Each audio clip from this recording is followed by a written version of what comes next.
Thank you so much, Greg. Good afternoon, good evening, everyone. I feel enormously honoured to have been invited to give this lecture this evening. I read a little bit about Anne D. Clark and see how significant and important she was, both in Parramatta and beyond. And I feel very humbled to be invited to give the lecture. As you will see, my topic today is called Navigating the 7 Cs Together, Learning Organizations for the Future. And what I want to do is I want to outline why I think there's such an imperative for change and where the answer for me seems to be moving to something, in fact, that has been an idea that is known in Australia and certainly was known in Australia about 20 years ago, which is the school as a learning organisation and the whole system as a learning organisation. But then I want to talk about how we might navigate 7 Cs together.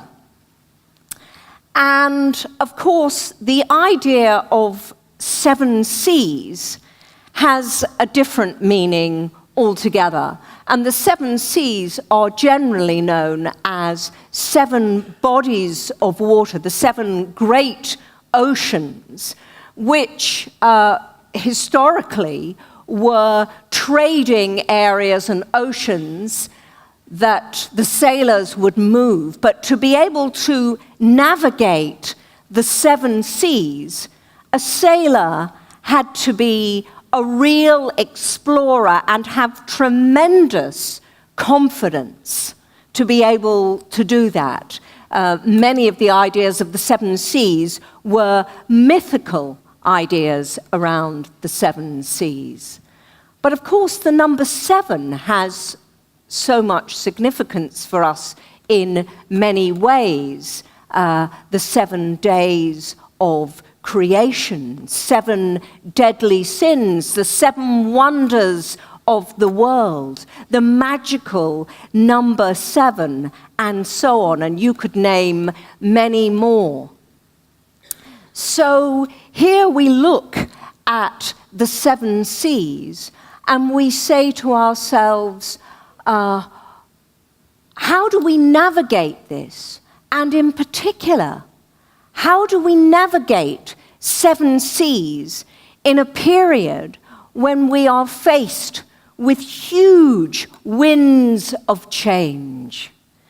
And of course, if we think about sailing, we can start with the era of travel and the changes in technology that meant that in 1788, it actually took the first fleet 109 sailing days to get from Portsmouth to Botany Bay. If we fast forward to 1960, the SS Oriana passenger ship only took 28 days to make the journey from Southampton to Sydney via the Suez Canal. But now, of course, you can go on Qantas from Perth to London, and it only takes you 17 hours and 20 minutes. That's just one change that we're seeing. Other technological changes that we see, it took 76 years for the telephone to penetrate almost half of US households, and smartphone has achieved the same in less than a decade. There was a survey by Ipsos Mori in 2017, and it's its global trend survey of 27 countries. It found 62% of the more than 18,000 people it surveyed reported I'm constantly looking at a screen. Well, that was 62% internationally. In Australia, the percentage was 73%. And Cisco's International Business Solutions Group is estimating that by 2020, there will be close to 7 times the number of connected devices as people on the planet. That's the number of 7 again. When we think about artificial intelligence, Alexa, who is now the personal assistant to a number of people, was able to tell me in New York a couple of weeks ago what the weather would be in London the next day. And then, just as we went out for dinner, my friend who has Alexa turned to Alexa and said, "Would you please play a selection of Johnny Cash?" And Alexa said, "Just sorting out the selection of Johnny Cash." And as we walked out of the door, I could hear Johnny Cash playing. Now, Johnny Cash was playing for the dog, Pancho. And so we turned and we said to Stan, "Why? Does Pancho like Johnny Cash?" And he said, "Well, he hasn't said otherwise." And off we went. I heard another story only 2 days ago that a 3-year-old who'd asked their mother to turn on the television and Mum had refused, asked Alexa to do it. And Alexa obliged. So we have many changes now. And we're surrounded by change. And do we want change? So 79% of those surveyed by Ipsos Mori, 72% of Australians, agreed that the world is changing too fast. And an average of 62% said, "I wish I could slow down the pace of my life." So you're either riding on the crest of a wave or you're trying to beware the undertow. Well, we know these winds of change are not going to change. They're not going to slow down. And what does that mean for us in education? What does it mean in terms of our children? What does it mean in terms of the adults in our schools too? Well, first of all, of course, it means we have to prepare the children for their future and not their parents' past. We have to look at the different capabilities and competencies that they need and the changes in curricula that we see around the world, which are saying that children need to be adaptable, they need to be creative and flexible, they need to be problem solvers, they need to be able to look across disciplines, they need to be able to use social media wisely, they need to be emotionally intelligent, but in terms of maybe asking better questions and developing relationships through questions. And they need to be able to manage the cognitive load that we're faced all of the time. But also, we know that our children and young people need to be able to thrive. They need to feel good. There needs to be a sense of well-being. And there are some pretty scary statistics there in terms of well-being. The latest PISA assessment of 15-year-olds internationally found that an average of 55% internationally said, "Even if I'm well prepared for a test, I feel anxious." That's 55% internationally. For Australians, it was over 2/3, 67.5%. Interestingly, in Finland, slightly less, 49%, sorry.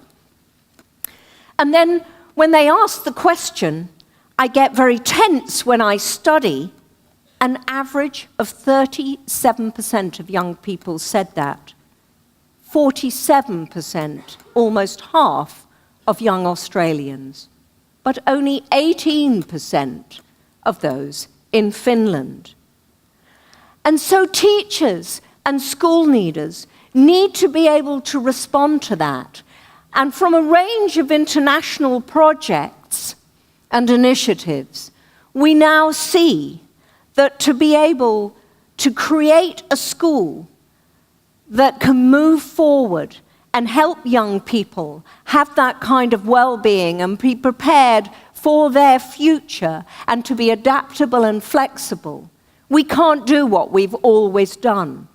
We need confident teachers. One of the terms that is used is teachers as knowledge workers. And what that means is to be able to develop and create the knowledge they need, as well as continuing to learn, to read, to grow. We always say we would never want to go to a GP who wasn't keeping up with what's going on out there in their field, and that teachers need to be able to do that. And part of that is to be able to collaborate with their peers. But also, they need to be able to innovate. They need to be able to experiment. They need to be able to try new things without fear. And that means having leaders at all levels of the system who are able to help and support them in doing that and establish the conditions where they can flourish. And around the world, governments, municipalities, districts, policymakers generally are scratching their heads and saying, what is it that we can do to help the conditions and create the kinds of schools and organizations and support school leaders and teachers in developing the kinds of schools that are fit for these changing conditions? And looking back, they're saying, well, the education sector isn't very good at innovating itself.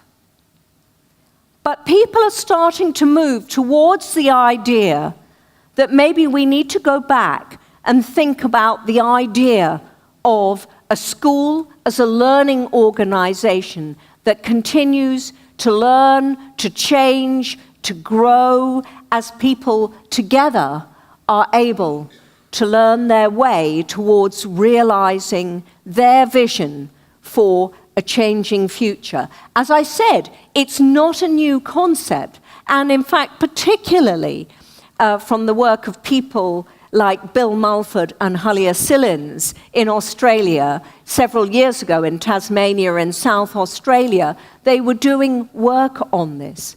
But now, we have been updating this work. I've been working with the OECD. We carried out an extended literature review and took the concept further to have a look at what does it mean for a school to be a learning organization? What are the dimensions that help schools become learning organizations? We created a downloadable guide for practitioners and policymakers. But the other thing that we have started doing, and the OECD has started doing, is it is working with countries and jurisdictions that want to take this framework and try and contextualize it as they're working on bold and challenging agendas. And the first place that the OECD has been working in has been in Wales, because Wales is in the middle of a big change. The UK is broken down into 4 different areas when it comes to education systems. And in Wales, they are in the process of developing a new curriculum, of changing their initial teacher education, of developing new teaching and leadership standards, and of changing their accountability system to try and make it much more where teachers and leaders feel that they can take charge, they have their own professional and collective responsibility for developing their schools, for improving and transforming learning in their schools in a self-improving school system. And they're using the school as a learning organization, as a concept to help them do that. So, as we work towards these kinds of areas of looking at the vision of professional learning, of team learning, of inquiry and exploration, of systems where people can develop and exchange knowledge, of looking beyond and linking outside with the world outside and connecting, and of growing learning leadership. I find myself thinking to navigate this, maybe a useful way of thinking about it is if we can navigate the 7 C's. And here we have the 7 C's, and as I go through each of the 7 C's, what I will do is I will talk about an associated problem that I see that seems to be getting in the way of the kind of change that we need, and how I see that we might be able to move forward. And I am a musician, so apologies if I mix my metaphors, because there will be a couple of musical minor C's that will come in as I talk about the major C's. And my first C is curiosity. And in schools as learning organizations, in systems that are learning systems, there is a pervasive culture and spirit of inquiry. There is a need to know about how can we find the very best ways to make the difference for the learning experiences, for the well-being of our children and of our young people. And without curiosity, of course, we are in the doldrums. We're going nowhere.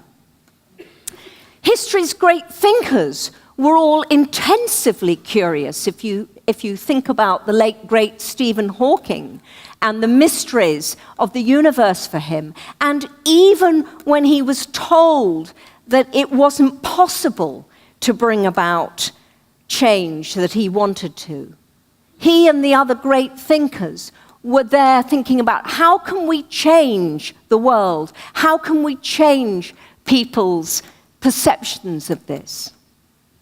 When we look at little children, they are intensively curious as well.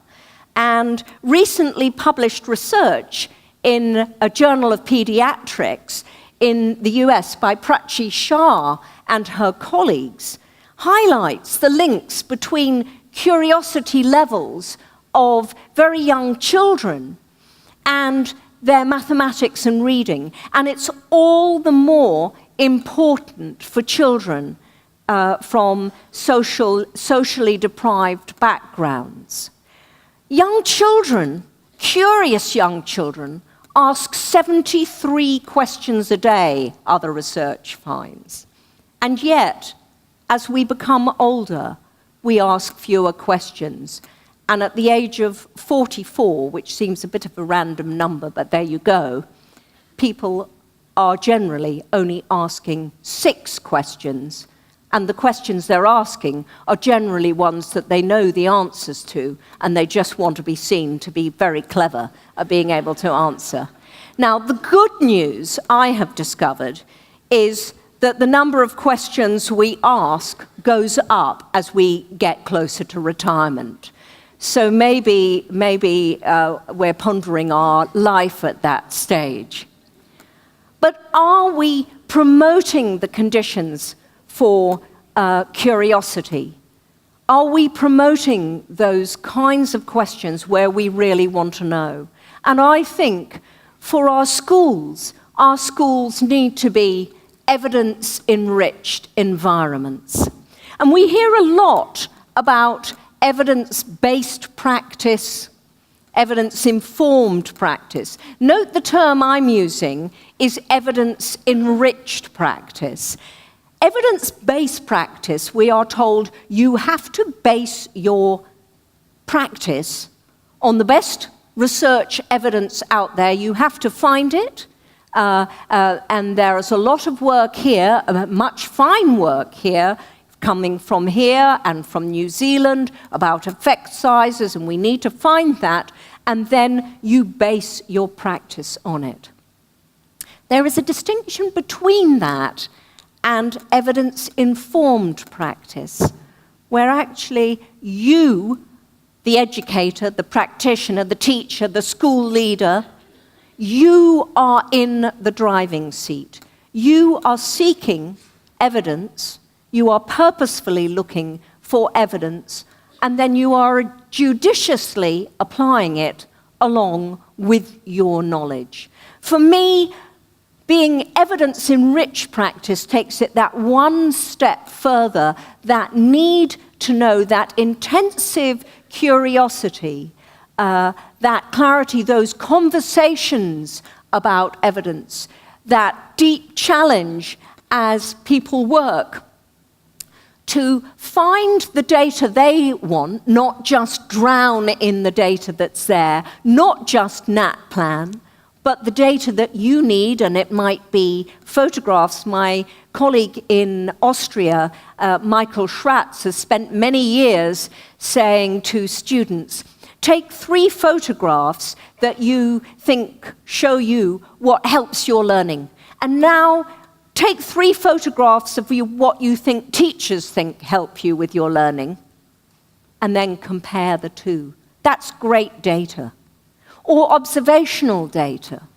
And then drawing on external research. Yes, the effect size research, but also all the great research of what we know at the moment is about great learning, about students being at the center of their own learning, autonomous, self-regulated learners, about learning being meaningful to them, about them being able to make those connections with their lives, about it stretching their thinking, about it being socially connected, knowing that when I was at school and I was collaborating, I was cooperating, I was cheating, and now it is just plain smart to collaborate.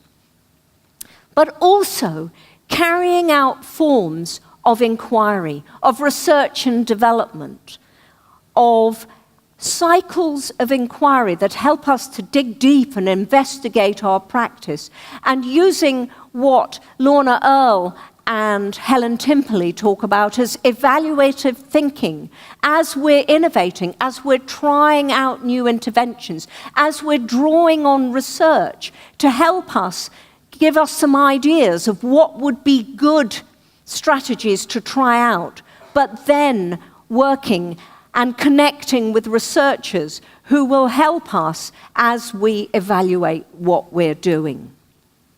So, that's curiosity.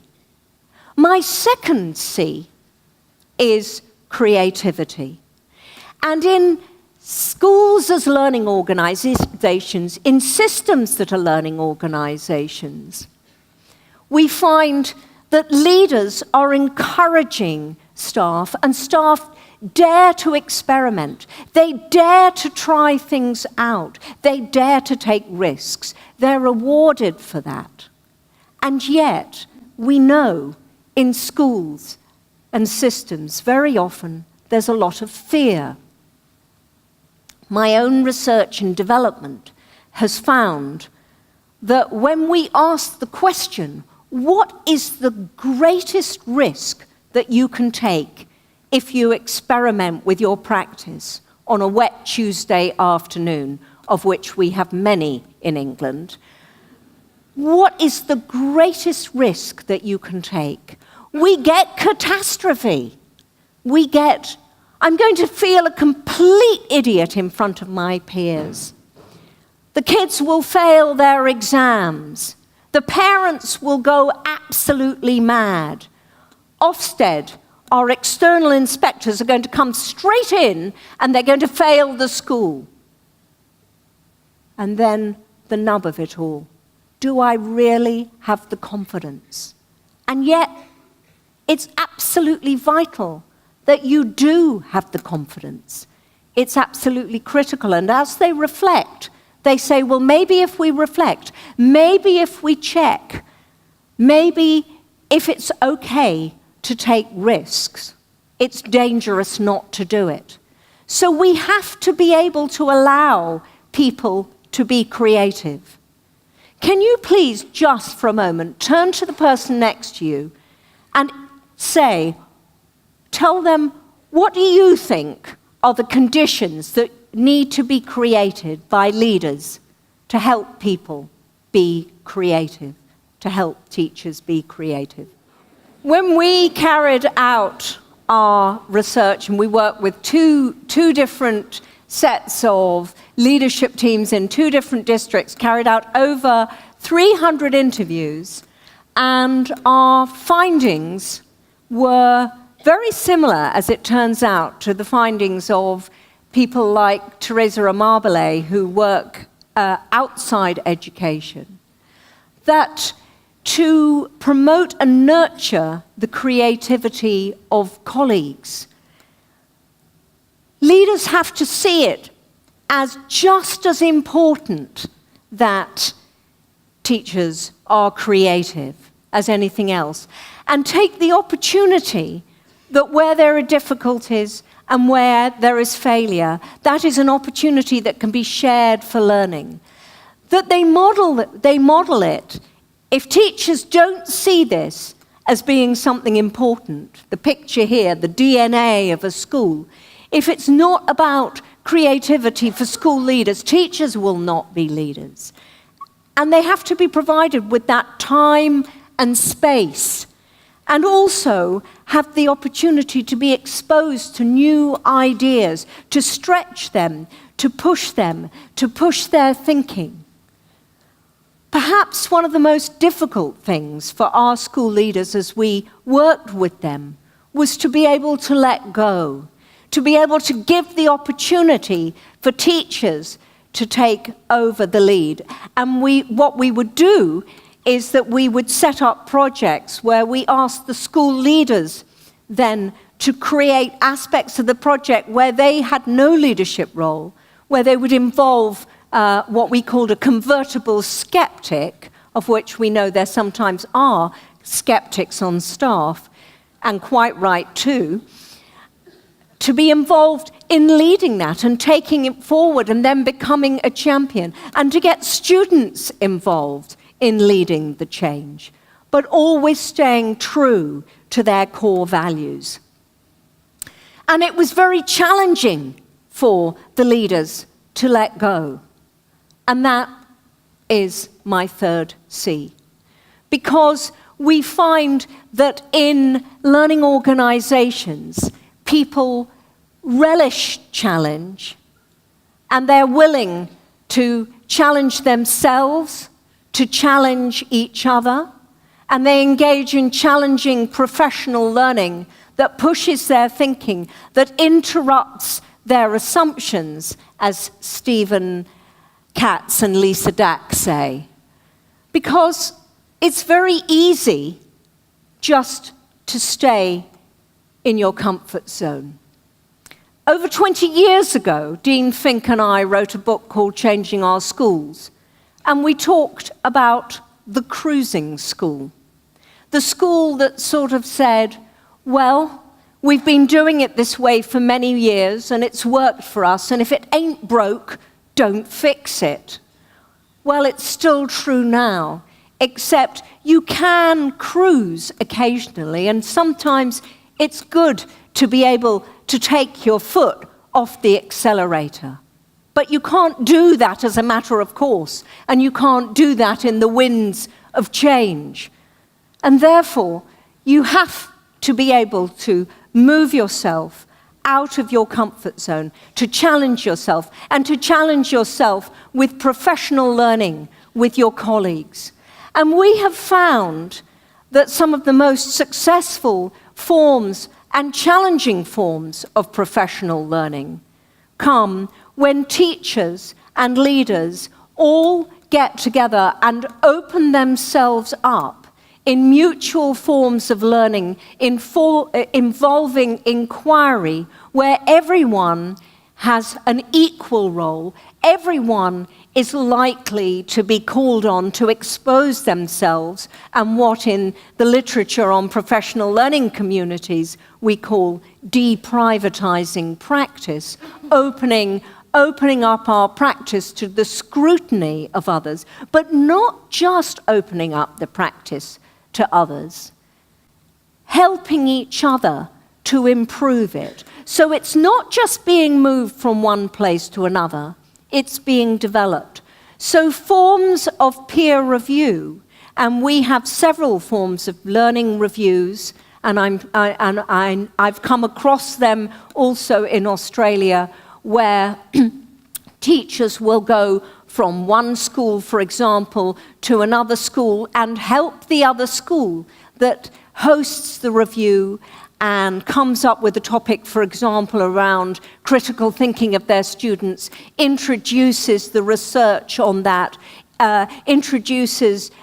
gives them the opportunity to carry out observations, to interview students and teachers and leaders, and gives them a program whereby they are then helping each other, and this happens in each school. Or in Japan, as some of you will be familiar with, the Japanese lesson study, where every teacher in Japan expects to be involved in a lesson study at least once in their career, where they get together with a small group of teachers and they design a lesson. They draw on the research, external research to help inform the lesson.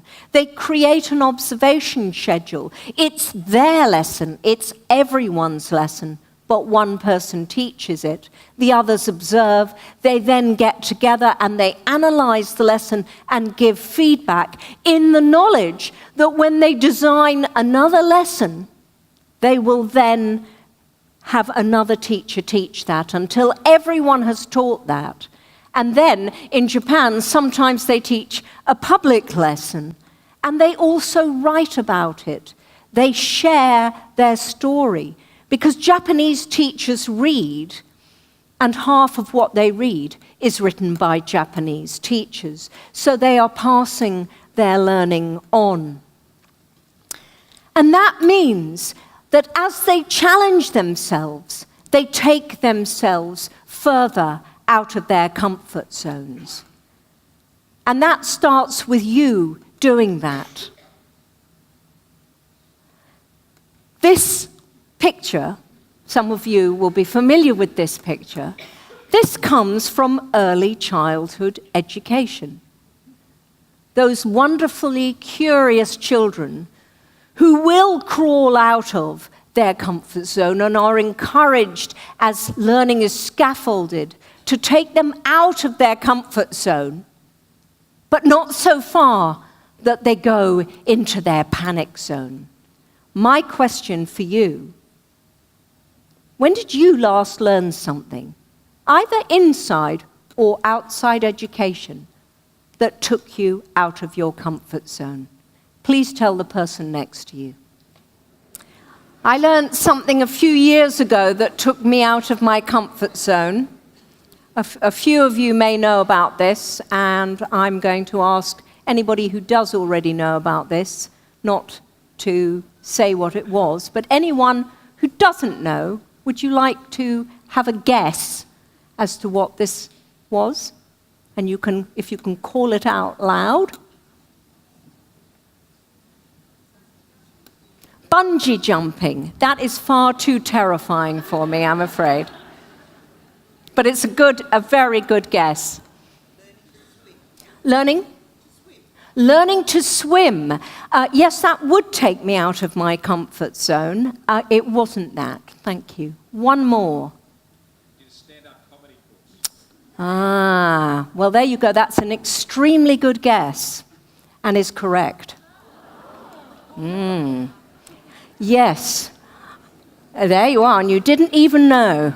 Yes, it is correct. And you're sitting there, not standing there, wondering how on earth this woman who did do a stand-up comedy course is standing here and you didn't know it. But what I wanted to do was the bungee jumping, the idea of downhill skiing, surfing. I had a wonderful walk from Bronte to Bondi Beach at the weekend, and surfing, no, none of that. But I thought to myself, if I am talking about experimentation, risk-taking, modeling, taking yourself out of your comfort zone, what could I do? What could I do that would seriously challenge me? I would like you to know it did. It did. And in fact, it was much more the weekly being there with my peers and with the tutor who was a stand-up comic himself, much more scary than that 5 minutes at the end, which was bad enough. But really, what was so fascinating about it was that, being the little researcher that I am, I decided I would carry out some interviews afterwards with my fellow, yeah, never miss an opportunity, with my fellow students, who included a retired policeman, someone who was a barista, a couple of unemployed people, someone who drove a van at Heathrow Airport, a lawyer, and I tried to find out what was the impact on everybody. And one of the most powerful impacts of the whole thing for all of us was confidence. And that is my next C. Because confidence is absolutely critical. And having a powerful vision that drives you, a vision of the future that helps you know that you are making for a difference for children now, but are also thinking about the future and in the broadest sense, a vision which is a shared and inclusive vision, one which is inspiring and motivating, and one which informs the development of learning and teaching, and the work that you have to do to develop that learning and teaching is absolutely critical. Because, as Rosebeth Moss-Kanter says, without having confidence, we feel demoralized, we feel lost, we feel powerless, and we feel as though we are sinking and we can't navigate ourselves anywhere. But if we look at successful teams, if we look at teams like so many of your Australian Olympic athletes, and the Australian Chamber Orchestra, who I had the great pleasure of being able to see when they were performing in London last year, they all take time together to really develop their expertise and their confidence. They spend time deliberately practicing. And the work of both Gordon Stobart, an educator, a great educator who you may have come across here also for his work of assessment for learning, and Anders Ericsson, who has spent many years looking at how experts develop their expertise. Look at the importance of the opportunities to be able to practice, to develop intensive and long-term practice, and studying what it is that experts in the field do. And that may be studying what experts in the field of improvisation do, because if we have to navigate difficult seas, experts in the field of learning and continuous learning is what we need to be able to do.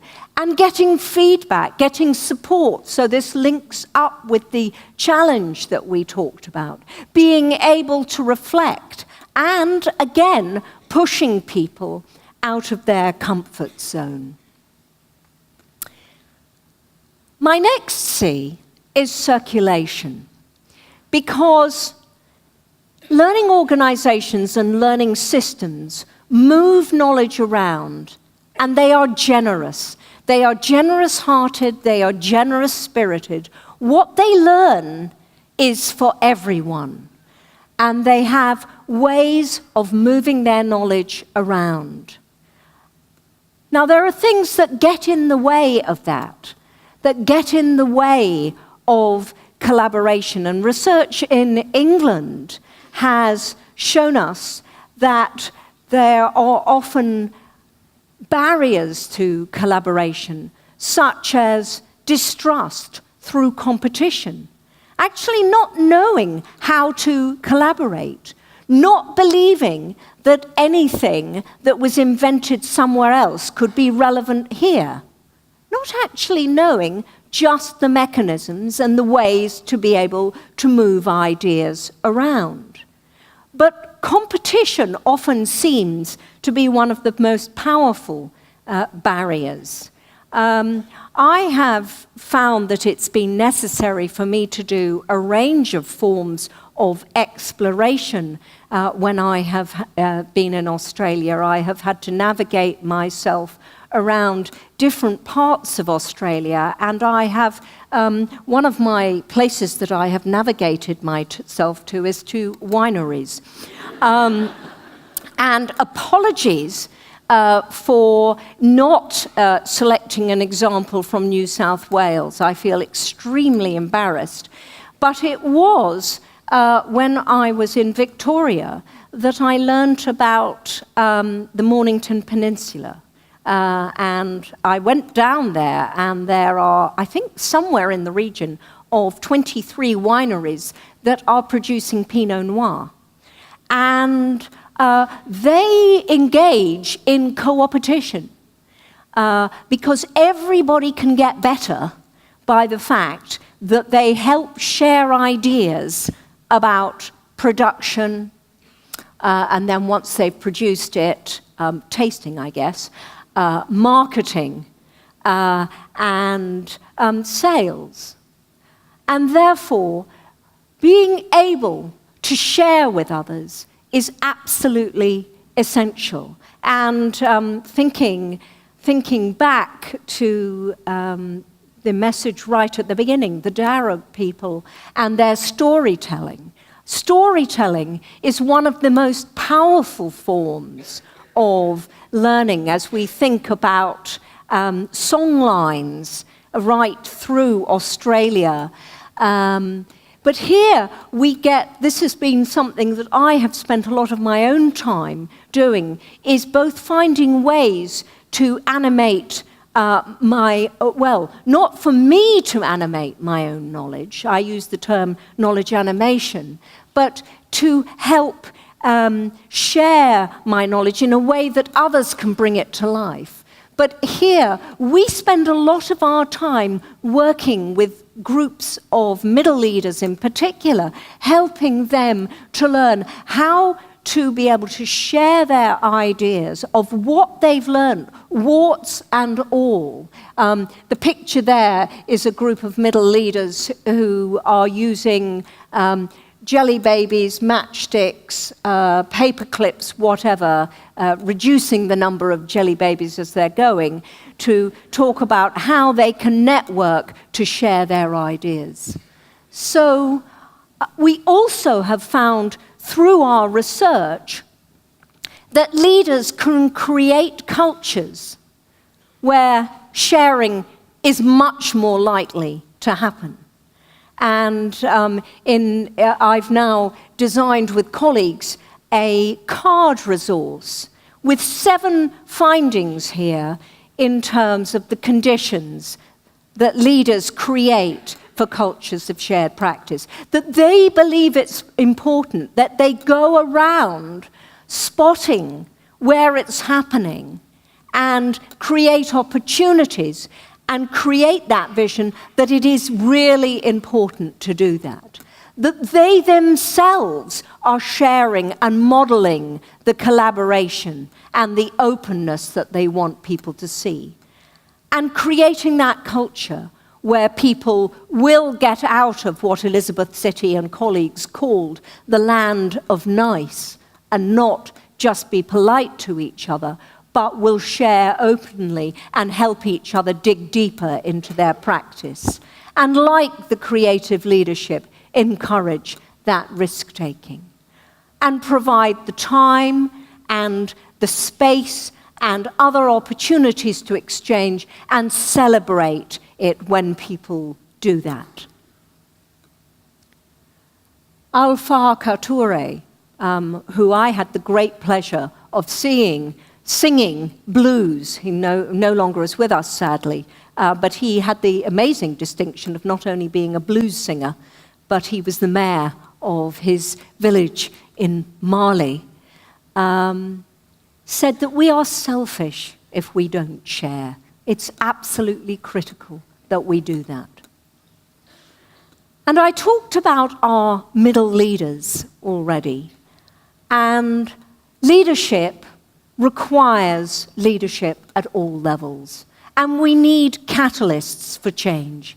And that is my 6th C. And our learning leadership means people need to be -C, courageous as well as creative. They need to create the environments and the conditions for the kinds of learning that we need for our children and young people. But they also need to be able to spot teachers, support staff, informal leaders, and help those with middle leadership responsibilities, middle managers, to be able to become the kinds of change agents that are needed to bring about the change, to become catalysts. Now, for any of you who are scientists, and I know that Anne D. Clark was a scientist, you will know that a catalyst does not change itself. But in education, and if we model, change catalysts do that. They model. And what they do is they become opinion leaders, and they help schools reach that tipping point where change becomes irresistible. And therefore, they help change become viral. And what Alan Daly's research on social networking shows us is that it only takes 4 to 5 opinion leaders to influence hundreds of others. Our own research, again on the same project that looked at the leadership for cultures of shared practice, found that there were 7, again, magic number 7, qualities of great teacher leaders. They are catalysts for change. They are change agents. They are champions. They distribute. They are confident. They are constantly modeling and developing their own learning. They themselves have a strong vision of where they want to go, but they are also supported by senior leaders and are part of helping move collectively the school's vision forward. They have a strong underpinning of pedagogical and subject knowledge and knowledge about student, adolescent development, childhood development, and an underpinning value system. They are able to communicate that clearly. They do that through social media, mainly through informal, personal, professional conversation, through creating opportunities for their peers together. They develop great relationships and build trust and mutual respect. And they build the kind of culture whereby they can be constructive critics, critical friends, but where it's open for everyone to be able to do that. And they also develop a kind of coaching culture, and within the culture of their learning community, they facilitate the learning of their peers, as well as informing themselves with evidence and supporting their colleagues in using school-based evidence. And so that leads me to my final C, and this is last but by no means least, because all of this requires everyone to care, to be nurtured, to be nourished. I'm extremely concerned by what I see, hear, read about the pressures that teachers and school leaders are under, and everyone very often in systems. Just to give you some rather concerning research findings from elsewhere, just this month I read a Mental Health Foundation report which came out in my country, which found that 3 in 4 Britons, and this is not just in education, reported being so stressed at least once over the last year they felt overwhelmed and unable to cope.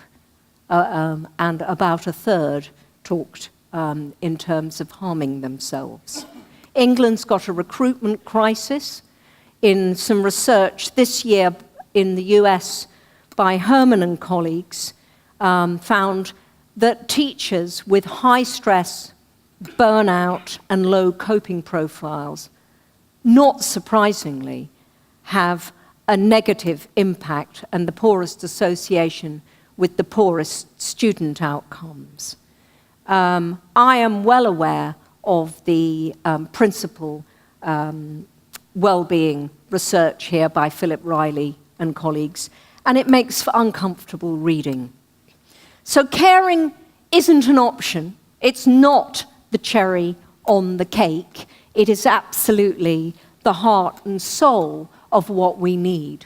We need to be ensure that leadership at every level is positive. A new book that's come out by Joseph Murphy and Karen Seashaw Lewis in the States looks at a wide range of disciplines and the importance of taking an interdisciplinary approach and thinking very seriously about what we can do.